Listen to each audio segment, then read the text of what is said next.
Dobrodošli u novi klip. AdSense slavi 10 godišnjicu, stoga su nam napravili na AdSense da se malo zabavimo sa jednom igrom. Vidite to ovdje u lijevom uglu. Malo pridržite miš na ovim 10 i pojavit će mi se ova igrica koju su oni napravili da se korisnici AdSense-a malo zabave. Vi ste igrač, igrate protiv procesora.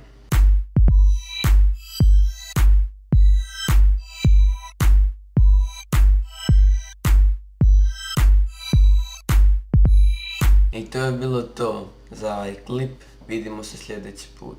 Na to pitanje postoji jednostavan odgovor jer postoji vrlo malo kvalitetnih programa. Prva zanimljivost je ta da vidite koliko je vaše računalo radno.